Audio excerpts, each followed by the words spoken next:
Ako si Jenny, cashier sa isang sikat na department store sa mall. Sobrang busy sa umaga, pero kapag closing time na, ibang usapan na, lalo na sa ladies section kung saan ako naka-assign. Tahimik, malamig, parang laging may nakatingin. Isang gabi, bago magsara ang store, may dumating na babae. Maputla siya, nakaitim na dress. Hindi ko alam kung bakit pero agad akong kinilabutan sa presensya niya. "Pwede mag-fit?" tanong niya, sabay abot ng 3 damit. "Opo ma'am, fitting room 4 po, sa dulo." Naglakad siya papunta sa fitting room. Tahimik, walang tunog ng sapatos, para bang lumulutang siya. Ilang minuto ang lumipas. Nagtataka na ako kasi wala akong naririnig. Walang tunog ng sabitan, walang cipher, walang kahit ano. "Ma'am?" tawag ko habang papalapit sa fitting room 4. Tahimik. Tinapik ko ang pinto. "Ma'am, okay lang po kayo?"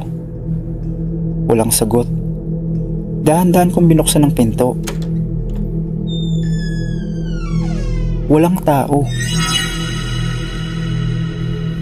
Pero andun pa rin ang 3 damit, nakasabit. Napaatras ako, kinilabutan, at tumakbo ako pabalik sa counter. Tinawag ko ang guard. Tinignan namin ang CCTV. Walang babaeng pumasok. Walang piting na nangyari. Ako lang ang nag-abot ng damit. Sa wala. Kinabukasan, nalaman ko sa isang matandang empleyado na ilang taon na raw ginagawang storage ang fitting room 4 dahil may isang babaeng nag-suicide doon noon. Sinasabing hindi siya natanggap ng fiancé niya matapos makitang buntis. Hindi raw sa kanya ang bata.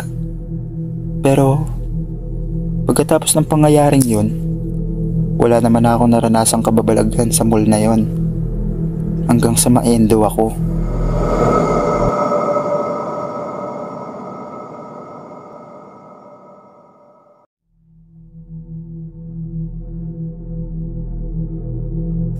Tawagin niyo na lang po akong Carla. Alas 10 na ng gabi. Sarado na ang mall. Tahimik na ang paligid. Pero sanay na ako sa ganito. Gabi ang shift ko bilang sales lady sa isang mall. At ako na naman ang huling lalabas. Lumakad ako papunta sa elevator para bumaba sa basement 2. Nandun kasi yung locker namin. Habang pababa, napansin kong parang hindi normal ang ilaw. Masyadong maliwanag pa sa ibang palapag. Tila ba may tao pa. Pero imposibleng may customer pa ngayon. Bigla kong kinilabutan. Bumukas ang pinto sa pagitan ng 3rd floor at 2nd floor. Walang sumakay. Wala ring lumabas. Akala ko may nagpa-prank. Pero nung sinubukan kong pindutin ang close button, ayaw gumana. At doon, biglang namatay ang ilaw. Emergency lights lang ang natira. Mahina at mapula. Parang ilaw sa sinihan bago magsimula ang horror movie. Wala ring signal ang phone ko. Tangina, paano to? Tahimik hanggang sa narinig ko yun. Hikbi, parang may batang umiiyak sa likod ko. Napalingon ako. Wala naman akong nakita. "Miss, nasan si mama ko?" Napatigil ako sa paghinga. Tinig yun ng isang batang babae.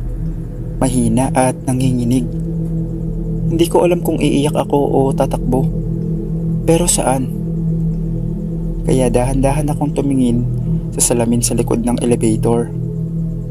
Ako lang ang nandun. Pero maya-maya, may isa pang anino. Isang bata, nakaputi, nakatayo sa likod ko. Walang muka. Parang blankong papel lang ang ulo niya. Napakapit ako sa pader. Hindi ako makasigaw. Hindi ako makagalaw.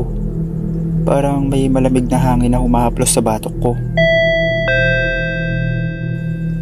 Nagbalik ang kuryente. Bumukas ang pinto. Nandun ang guard. Nagulat nang makitang tulala ako sa loob. Ate Carla, anong nangyari sa'yo? Hindi ko siya masagot. Sabi nila, walang batang nawawala noong gabing yon at mas nakakakilabot. Ayon sa CCTV, walang taong sumakay ng elevator 6 buong gabi. Bakit ako? Bakit ako ang pinili? Simula noon, iniwasan ko na ang elevator 6. Pero minsan, naririnig ko pa rin sa mga bagong staff may umiiyak daw na bata sa loob tuwing mag-aalas 10.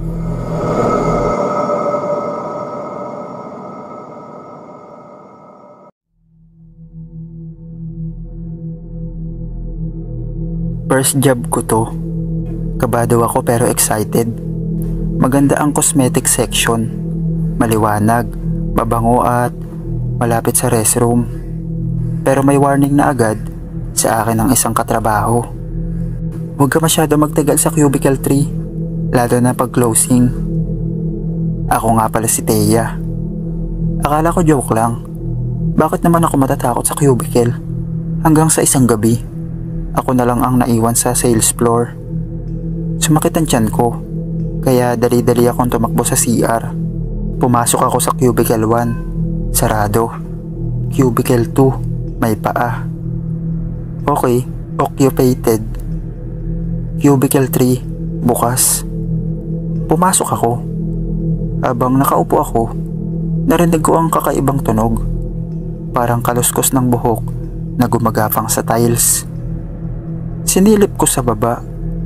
Walang tao sa cubicle 2. Yung paa kanina, wala na. Pero nakita ko ang isang bagay. Buhok, mahaba, itim, basang-basa, sumisilip mula sa ilalim ng dingding. Biglang may kumatok 3 beses. Pero walang boses, walang excuse me o occupied ba? Tumayo ako agad at lumabas. Walang tao sa buong CR. Pagharap ko sa salamin, nakita ko ang sarili ko. Pero sa likod ko, may isa pang muka, nakapatong sa balikat ko. Walang mata. Puno ng dugo ang bibig. Bakit mo ako ginising? Napaatras ako. Napasigaw. Biglang pumasok ang guard. Wala raw siyang narinig, pero nanginginig ako't hindi makalabas agad. Sa labas ng CR, ay isang matandang janitress na napatingin sa akin. Diyan siya palaging lumilitaw, sabi niya, sabay turo sa pinto ng CR. Nanganak daw siya sa cubicle 3. Wala raw tumulong, patay ang bata. Kaya ngayon, kahit sino ang pumasok doon, gusto niyang isama. Yun lang naman po yung karanasan ko, pero hindi ko yun makakalimutan.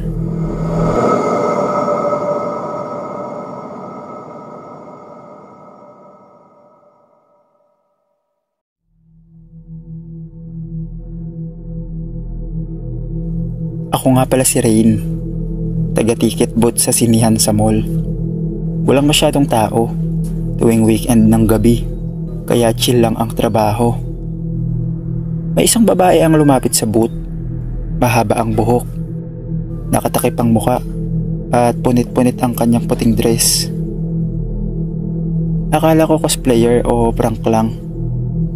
Pero hindi siya nagsasalita. Isang daliri lang ang itinuro niya. Cinema 8. Sinilip ko ang schedule. Walang pelikulang nakatakda doon. Wala talagang palabas sa Cinema 8 buong araw. Ma'am, sarado po ang Cinema 8. Pero hindi siya umalis. Tumayo lang siya roon. Tahimik, nakaturo lang.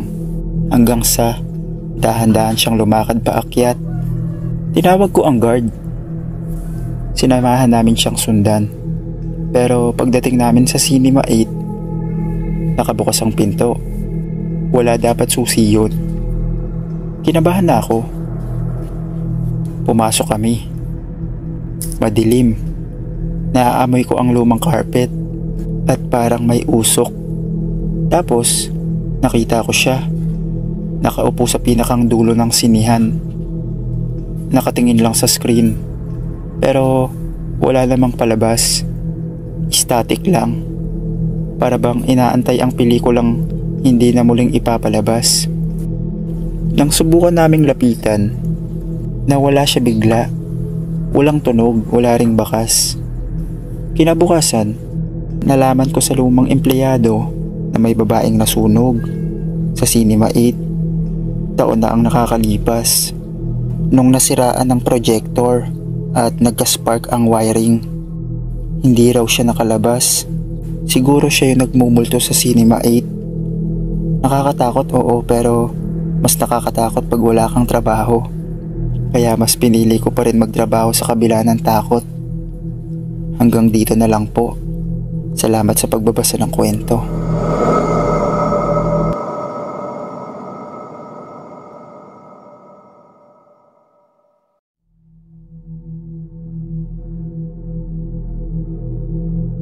Ako si Julia. Maintenance crew ako sa isang mall na kilala sa dami ng floors. 6 na palapag. Araw-araw chinecheck ko ang mga escalator, lalo na yung mga bandang south wing. Pero may isa roon na hindi ko talaga gusto. Yung escalator sa pagitan ng second floor at third floor. Ayon sa manual, 12 steps lang dapat ang visible sa escalator habang gumagana ito. Pero noong isang gabi, habang nag-i-inspeksyon ako mag-isa, napansin kong may 13 hakbang. Akala ko pagod lang ako. Pero habang naglalakad ako papunta sa base ng escalator, may narinig akong tunog ng hakbang. Parang may umaakyat kahit wala namang tao. Tumigil ako. Tumingin sa taas. Wala. Tumingin ako sa ilalim na escalator cover gamit ang flashlight. May bakas ng kamay sa loob. Madilim, parang may gumapang sa bakal. Noong araw ding yun, kinausap ako ng isang mas matandang janitor. Sabi nila, may batang nahulog dyan dati, nung bagong bukas pa lang ang mall. Tumama ang ulo, patay agad. Kaya ngayon, tuwing 9:00 ng gabi, may extra step kang makikita. Para sa kanya raw yun, hakbang niyang hindi natapos. Natakot ako. Pero simula noon, tuwing gabi, binibilang ko ang steps at hindi ako nabigo. Pagtapak ng 9:00, laging may 13 hakbang. At minsan sa dulo, parang may munting anino na dahan-dahang tumatalon pababa.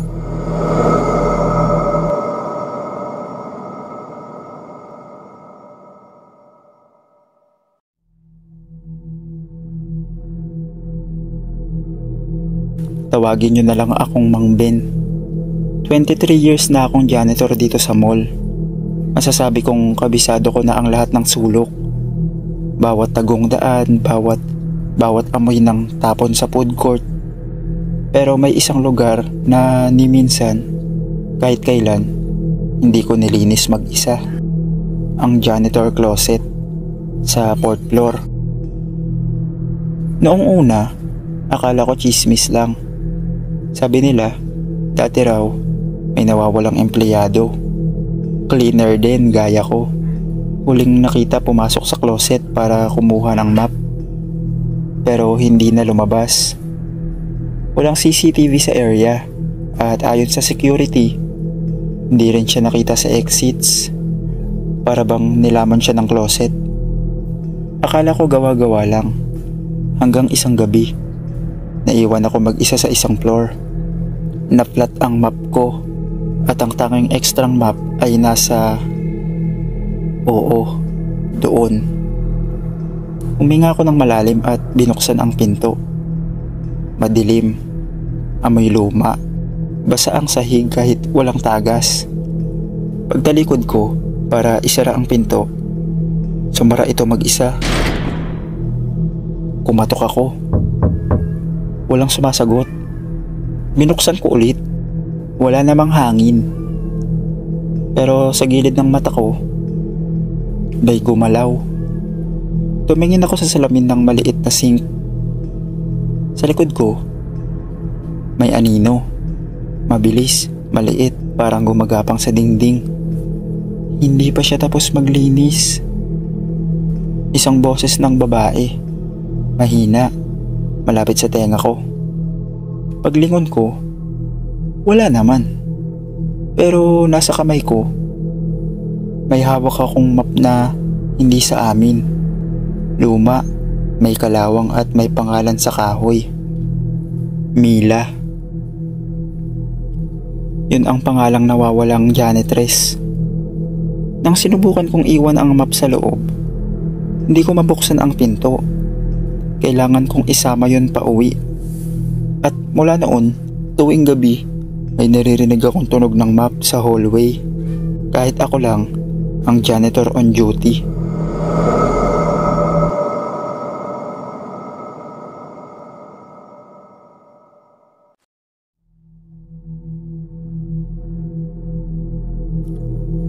Ako si Carlo, delivery driver ng appliances. Dahil sa malayong biyahe, madalas akong natutulog sa mga mumurahing motel sa mga probinsya. Hindi ako maarte, basta may kama, CR at electric fan, solved na. Noong isang buwan, na-assign ako sa isang maliit na bayan sa Laguna. Gabi na ako nakarating kaya naghanap ako ng matutuluyan. May nakita kong luma at tagpi-tagping motel. Sunset Inn. Wala nang iba sa paligid, kaya wala akong choice. Room 7 po, sabi ng ali sa front desk. May kalumaan pero malinis naman kahit papano. Pero napansin ko agad yung luma at kalawanging bentilador sa itaas ng kama. Nakasabit sa pader. Hindi na gumagana pero may maliit na butas sa gitna ng metal grill. Parang may tumingin. Binaliwala ako. Habang natutulog ako, parang may naramdaman akong malamig na hangin na dumaan. Weird kasi hindi naman gumagana ang fan. Tapos narinig ko ang tunog. Para bang humihinga. Minsan mabilis, minsan mabagal. Tumayo ako para tignan kung may hayop ba roon. Inilapit ko ang mukha ko sa bentilador. Wala akong nakita, pero parang may gumalaw sa loob. Parang may anino. Napaurong ako. Medyo kinabahan na. Kinabukasan, habang nagkakape ako sa labas ng kwarto, kausap ko yung janitor. Kuya, may daga ba sa bentilador ng room 7? Parang may humihinga kagabi. Napahinto siya sa pagwawalis. Tinignan ako, tas ngumiti ng pilit. Ayun ba? Hindi daga yun. Dati may lalaki raw na naninilip sa mga guest galing sa kabilang kwarto. Doon siya dumadaan sa likod ng mga sirang bentilador. Anong ibig mong sabihin? Tanong ko. Matagal na siyang patay. Nasunog siya habang naninilip. Pero minsan, ramdam pa rin ng ibang guest ang hininga niya sa gabi. Napatingin ako pabalik sa kwarto. Bigla kong naalala noong madaling araw sa mismong butas ng bentilador. Parang may mata akong nakita.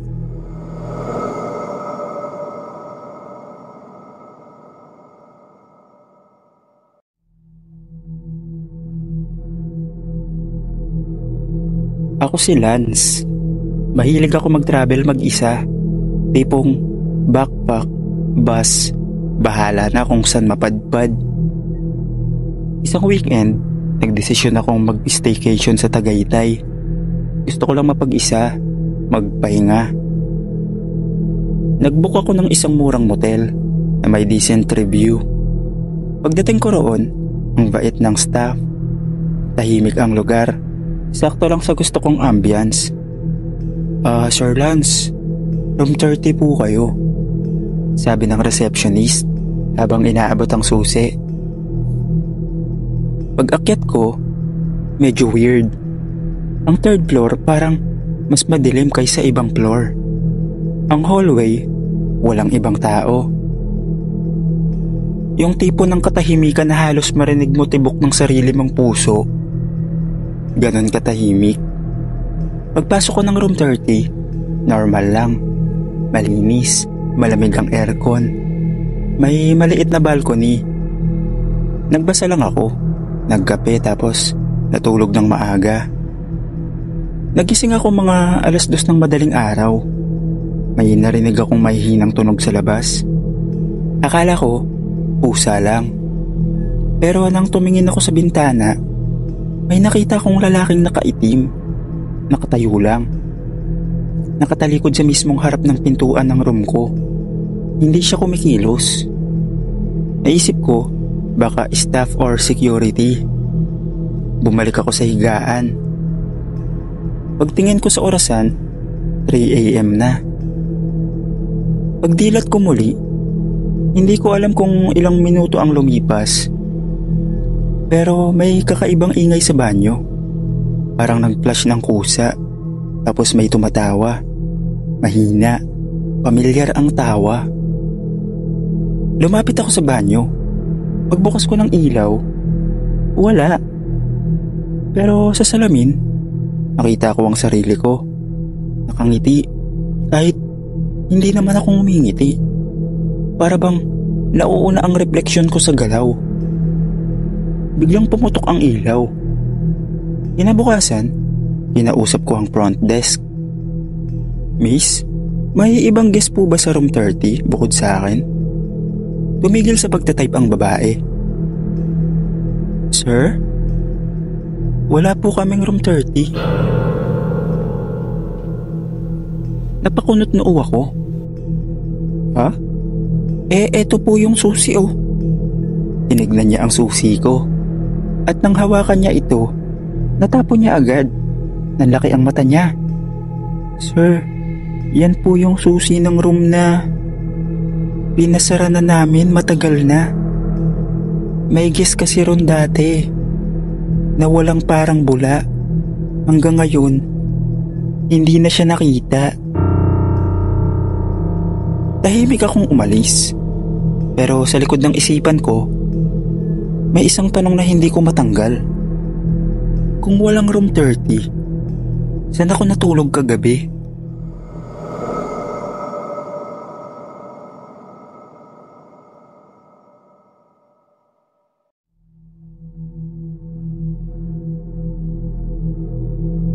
Ako si Maria. Di ako mahilig magmotel. Pero nang gabing yun, wala na akong ibang matakbuhan. Galing akong away sa boyfriend kong si Jomar. Galit na galit ako at kailangan kong lumayo. Umiiyak ako habang naglalakad sa kalsada. At ang tanging bukas lang sa paligid ay isang luma at madilim na motel. Red Orchid. May kalumaan ng lugar. Parang hindi na nadadayo ng tao. Pero sabi ko sa sarili ko, isang gabi lang, bukas aalis din ako. Room 6 ang binigay sa akin. Maliit lang. May amoy amag at madumi ang salamin sa loob. Walang TV. May sira pa ang pintuan sa CR pero okay na rin. Wala akong planong matulog. Gusto ko lang mapag-isa. Habang nakaupo ako sa kama, tumunog ang cellphone ko. Number ni Jomar. 17 missed calls. Tinignan ko lang. Hindi ko siya sinasagot. Ayoko na. Tumayo ako para maghilamos. Pero napansin kong bukas ang pinto ng CR. Sigurado kung isinara ko yun. Baka hangin lang, sabi ko. Pumasok ako sa CR. Pero nang pagtingin ko sa salamin, may sumilip sa gilid ng balikat ko. Isang babae. Duguan ang mata at basang-basa ang buhok. Palingon ako. Walang tao. Pero may isang bagay akong nakita sa sulok ng CR. May drain. Nakabukas at may mantsa ng dugo sa gilid. Mabilis akong lumabas. Kinabukasan, nagbadali ako mag-check out. Pero bago ako umalis, "Kuya, may babaeng nagpakamatay ba sa room 6? Tumingin siya sa akin saglit, tapos sumagot, "Wala." Pero bago ako tuluyang makalayo, narinig ko siyang bumulong. Parang sa sarili niya lang sinabi. Hindi siya nagpakamatay. Pero hindi na siya nakitang lumabas sa kwartong yun.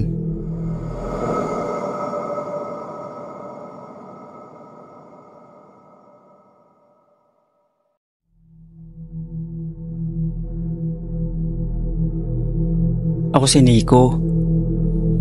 Nagmamalayaw ako ng van, pauwi mula sa probinsya. Gabi na at medyo inaantok na ako kaya nag-decide akong huminto at maghanap ng matutulugan.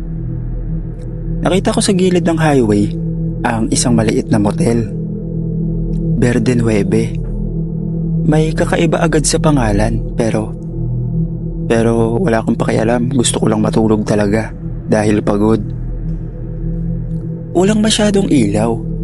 Yung signage nga parang kalahati lang gumagana. Paglapit ko sa front desk, walang tao. Ilang saglit pa, may lumabas na matandang babae. Tinutok lang niya sa akin ang isang susi. Walang salita. Nakaukit sa susi, room 9. Medyo napaisip ako. Walang ibang guest. Bakit hindi man lang ako tinanong kung ilang oras? Pero dahil sobrang antok na ako, tinanggap ko na lang. Pagpasok ko sa room 9, simple lang. May kama, lumang aparador at may pulang tela na nakatakip sa buong kisame. Weird. Habang nakahiga ako, nakakarinig ako ng may hinang tunog. Parang may mga bulong mula sa ilalim ng sahig. Isa na naman. Panatilihin siya hanggang 3:00. Huwag siyang palabasin. Tumayo ako at sinilip ang bintana. Hindi ko alam kung anino lang ba ng puno, pero parang may mga taong nakatayo sa dilim sa labas ng kwarto ko. Wala akong signal. Kahit anong pindot ko sa cellphone, no bars, walang data. Lahat ng app ayaw gumana. Bumalik ako sa kama. Pero nang mapatingin ako sa kisame, napansin kong may gumagalaw sa ilalim ng telang pula. Parang may gumagapang. Kinabahan na ako. Tinakbo ko ang pinto. Nilak mula sa labas. May nakaipit na papel. Huwag kang aalis hanggang hindi pa natatapos ang 9 na panalangin. Kapag kumatok, huwag buksan. At doon ko narinig ang unang. Walang sigaw, walang salita, 3 katok lang. Pare-pareho ang pagitan. Tumagal yun ng halos 1 oras. Hanggang sa parang nawalan ako ng ulirat. Hindi ko alam kung nanaginip ako o gising ako. Basta ang naaalala ko lang, may mga nakapaikot sa kama. Nakahood ang mga muka. May hawak na itim na kandila. Paulit-ulit sila na nagcha-chant. Pagdilat ko, maliwanag na. Nasa loob pa rin ako ng room 9. Pero bukas na ang pinto. Wala nang tela sa kisame. Wala nang tunog. Normal na ulit ang lahat. Lumabas ako at walang receptionist, wala ring ibang tao. Pero sa pinto, paglabas ko ng motel, may bagong nakadikit na papel. Salamat sa pag-aalay mo, Nico.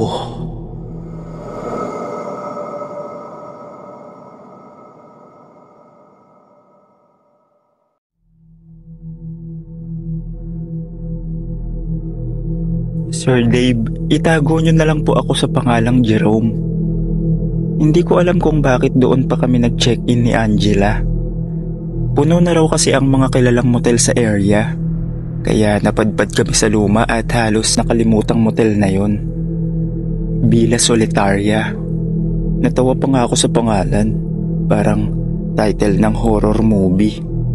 Pero dahil gabi na at pagod na kami sa biyahe, pumasok na rin kami. Room 24 po, sa pinakadulo.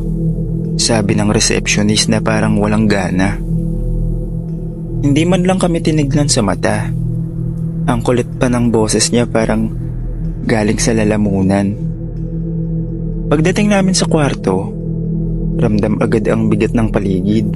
Mabigat ang hangin, parang may usok pero wala namang amoy. Medyo lumang-luma ang kwarto. Sira ang lampshade, luma ang TV, at may stain ang kortina. Pero sabi ni Angela, tulog lang naman tayo, ayos na yun. 2:00 ng madaling araw, nang bigla akong magising. Wala na si Angela sa tabi ko. Tumayo ako, naghanap at nakita ko siyang nakatayo sa harap ng salamin. Hindi gumagalaw. Nakatalikod siya pero para bang may kakaiba. Love, okay ka lang? Tawag ko. Dahan-dahan siyang lumingon. Pero hindi si Angela ang nakita ko. Iba yung itsura ng mukha niya. Puro dugo ang mata at punit-punit ang pisngi. Nakatitig lang siya sa akin tapos biglang ngumiti. Napasigaw ako, napapikit. Pagdilat ko, wala na siya. Bumalik ako sa kama at laking gulat ko nang makita ko si Angela, mahimbing na natutulog. Pareho pa rin ang suot niya kanina, tila walang nangyari. Nanginginig ang kamay ko habang hinahaplos ang noo niya. Kinabukasan, paglabas namin ng kwarto, tinanong ko si kuya sa front desk. May napansin po ba kayong kakaiba sa room 24? Tahimik siya, tapos ngumiti ng pilit. Matagal nang walang nagpapagamit sa kwartong yun, sir. Sarado na dapat yan. Matagal na rin kasing may kwento dyan. Mula noong may nagsabit ng sarili sa harap ng salamin. Ang huling guest.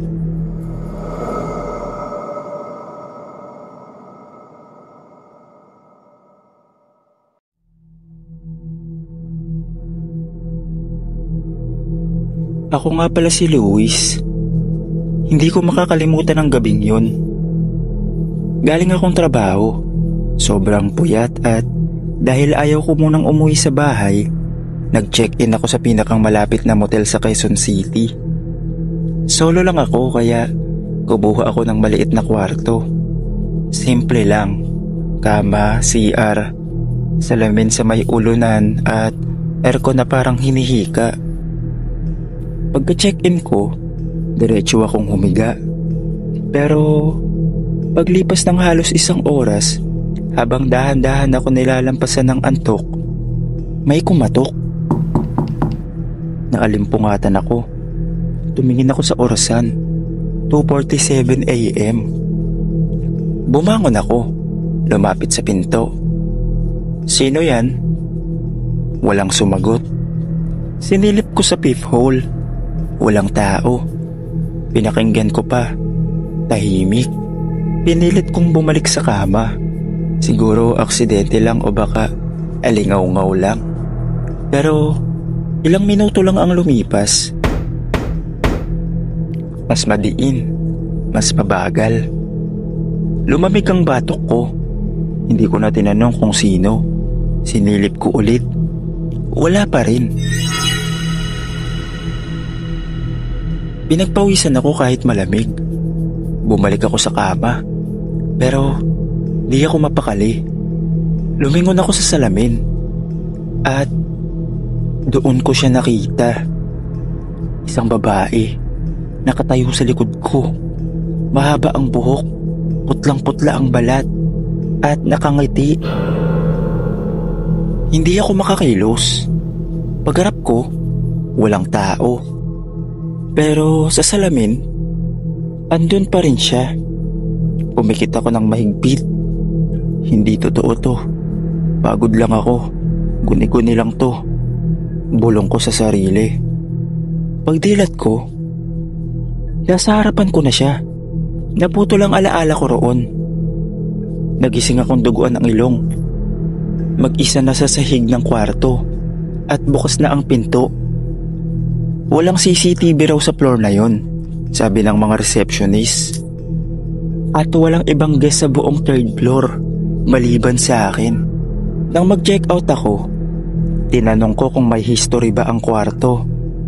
Ayaw nila magsilita, pero may matandang janitor na lumapit sa akin at pabulong na nagsabing, yan yung kwarto kung saan may babae raw na iniwan ng nobyo. Hindi na siya umalis. Hanggang ngayon, naghihintay pa rin.